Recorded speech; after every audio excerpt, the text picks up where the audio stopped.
storms come through last night, but as we look at the weather today, now it's actually going to be a lot nicer than your stereotypical spring day. We're already in the 50s as we're reaching our classes at 9 a.m., and as we head into the afternoon today, it's going to be approaching the 60s and possibly reaching 70 as we head into the later portion of this afternoon. Now, that's all due to this building area of clear air and high pressure that we're seeing in the Midwest and Ohio River Valley. And that's going to be staying with us the next couple of days. Even though we had this cold front pass through last night, it's not necessarily going to stay as cool as it is today, but with that clear air, unfortunately, comes pollen as well. I know y'all were talking about how you wish that pollen was going away, but it's unfortunately not. That tree pollen forecast, which is really what we care about, and what's all that yellow and green stuff we're seeing on the bricks, is only going to get higher, actually, so that green haze that we've been seeing isn't going to go away, and there's not really going to be any rain in the next couple of days to wash that away anyways. Today's actually the coolest day we're going to see this entire week, with highs only in the low 70s. As we head into tomorrow, highs are going to be approaching the mid to upper 70s. As we head into the later portion of this week, we're actually looking at some record-breaking temperatures with some partly cloudy skies. On Friday in particular, our current high in Chapel Hill is 88 degrees, and with our forecasted high of 89, we have a chance of beating that record. So while it feels like spring right now, it's very quickly already going to start to feel like summer. Back to y'all. Thanks, Wayne. Speaking of some warmer weather, hopefully you've had the time to update your closet for this spring season. I was able to speak with people around campus to tell me their spring fashion staple. Take a look. I love your outfits. So can I ask, what is your spring fashion staple? Anything floral, I'm a big fan. I'd say like a light cardigan jacket. Sundresses. What is your spring fashion staple? Probably ballet flats. I've had a couple pairs for a while from Sam Edelman that I really like, and they go with everything, and I just love to wear them. So recently I've been feeling like less is more. So my staple right now is just like a plain like tight crop t-shirt that can just go with a pair of jeans, and you can dress it up with cute accessories or a cute pair of shoes. What is your spring fashion staple? Just a hoodie, really. I'd probably say an elevated sweatshirt or hoodie would have to be my spring fashion staple. I love it. So keep it cozy but cute. Yeah, and warm. That looked so good, so many good outfits to choose from. And speaking of spring, it's time to add another spring treat, ice cream. And there's another new ice cream shop in Chapel Hill. The famous Jenny's Ice Cream has just had its grand opening in Chapel Hill. I was there, the lines were long, that's what I took when I stood in line, but it was totally worth the wait. I got 4 scoops and their flavors range from traditional chocolate, vanilla, and cookie dough to some more unique options like powdered jelly donut. I had wildflower lavender and it was amazing. They are open from Sunday to Thursday from noon to midnight and Friday and Saturday from noon to 1 a.m. And I'm telling you, like, the line is not that long anymore. You have to go. You have to go. It's a staple. And now, joining me in studio is our pop culture reporter, Mackenzie. Mackenzie, what's poppin'? Yeah, so not too much has happened this week, but starting out with Trisha Paytas making her big debut in Raleigh. She came to Raleigh for the first time ever for her Eras of Trish tour on Saturday, and the audience didn't know exactly what to expect, but Trisha promised that there would be, quote, epic musical numbers, surprise special guests, and maybe even Broadway's first mukbang. She's off to tour in Ohio this Thursday and Friday, but hopefully she'll make her way back to North Carolina soon. She's always doing something, so I don't doubt it. I also heard something about the Jonas Brothers. Yeah. So on a more nostalgic note, the Jonas Brothers hosted JonasCon last Sunday to celebrate 20 years of their band. The boy band took over a mall for an all-day event, including more than just a concert. There were Jonas-themed escape rooms, mini golf, and laser tag. And to make things even better for their dedicated fans, the Jo Bros held a 2-hour-long free concert at the end of the day. And now, if this had happened 10 years ago, I would have been there. I would still be there today. And I also know you have something fashionable to tell us. Yes. So Shanghai just wrapped up their Fashion Week on Sunday. The city hosted its Autumn and Winter Fashion Week, attracting designers and fashion enthusiasts worldwide. But some designers opted for a digital release of their lines because of money challenges and consumer spending. This week highlighted Shanghai's growing significance in the global fashion scene, and I have to say the outfits were absolutely amazing. They look amazing. Thank you so much for joining us, Mackenzie. Now let's head over to Kate for some exciting events happening this week. Thanks, Sunny. Let me tell you, there's some pretty cool events happening this week. If you're looking for a pitch-perfect start to your weekend, join the Clefhangers this Friday for their spring concert at Memorial Hall.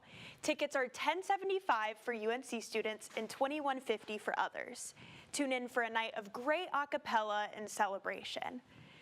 And if you need to do some spring cleaning and have antiques you've been holding on to for a very long time, look no further than the Tar Heel Antique Festival. You will be able to sell or buy antique items at the barn at Lloyd's Dairy this weekend. The festival is partnering with the Meridian Community Foundation, looking to build a large park right here in Orange County. A day pass is $5 and a weekend pass is $7. And if you're looking to refresh your wardrobe for spring without breaking the bank, picking up some local clothing might be the place for you. Peel Gallery is hosting a clothing swap on Sunday from 11 a.m. to 3 p.m. You can bring your unwanted clothes and trade them with someone else's. Now, you don't have to bring anything, but if you do, clothing and shoes can be new or used and should be washed. What isn't traded will be donated to Community Works, a local thrift store. And cars will be out of sight this Earth Day at Weaver Street, making way instead for plenty of fun outdoor activities and learning about our planet. From 12 to 4 p.m. this Sunday, enjoy some cycling, rock climbing, games, and more.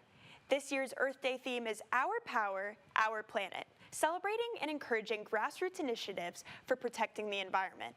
Admission is free. Now, if that's not enough for you, you can always pick up a book. Let's head over to Sunny and Sammy to see what book they have in store for us this week. Thanks, Kate. Are you looking for a spring read for the sunny afternoons on the quad that are definitely coming up? This is the latest book in our book club, How to Find a Missing Girl. It's a perfect page turner, and it's written by a UNC student. Also joining me now at the table is Sammy. Thanks, Sunny, and thank you, Victoria, for joining us. We're so excited to talk about this. Thank you so much for having me. Of course. Now, writing a book is not an easy job. I know a lot of people talk about it, but it's hard to attain.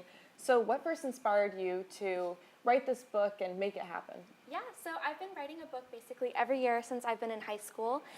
This book was inspired by a lot of things. I loved the Nancy Drew books growing up. I loved like the Hardy Boy mysteries.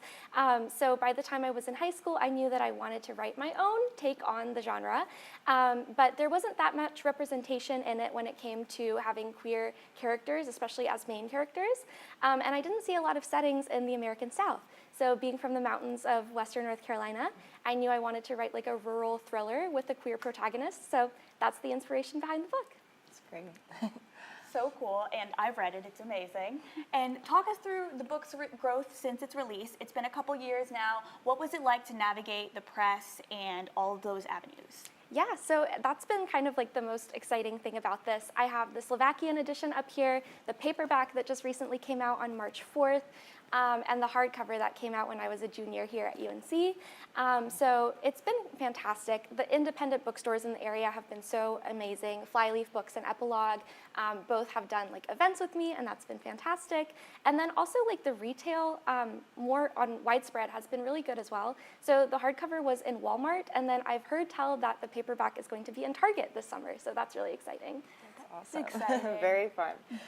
And you're still a student here, you're graduating this semester. So what has it been like to continue courses while navigating your career? It's definitely been a challenge. I think the good thing though is that everybody has kind of been on my side. My professors have been incredibly like accommodating. My agent and my editor have been incredibly accommodating with giving me extra time for assignments if I have deadlines, for edits, or on the other hand, if I need to push like a deadline back. So they've all been really supportive. My classmates have been incredibly supportive. So it's just been a really good experience. And I've taken classes here to also kind of inform my writing as well. So I'm a creative writing minor, English major, and I've taken like mystery fiction classes and things like that. So it's been really fun. That's awesome. I also loved the character names, Sammy. Very cool names. Definitely Great named name. after Sammy. Yeah, inspiration. But one last question for you. You're working on a second book. Is there anything you can tell us about it? I can't say too much right now, but I can give you the quick elevator pitch. I pitch it as I Know What You Did Last Summer meets Saw, and it's about 6 ex-friends who are blackmailed into coming back to an escape room a year after their 7th member died inside it. and they all have a secret to do with that night, and they're being picked off one by one as the story continues. So look out for that coming winter 2026 with Little Brown. Is that inspired by Chapel Thrill? I hope that doesn't happen in Chapel Thrill. Victoria Vlasek is a UNC senior. Her book is at the student stores and everywhere that you buy books. And thank you so much for joining us. Thank you so much for having me. Back to you, Kate. This does it for us today. Make sure to tune in to Carolina Week tomorrow at 11:30 a.m. and Carolina Ahora Thursday at 8:45. We'll see you next time.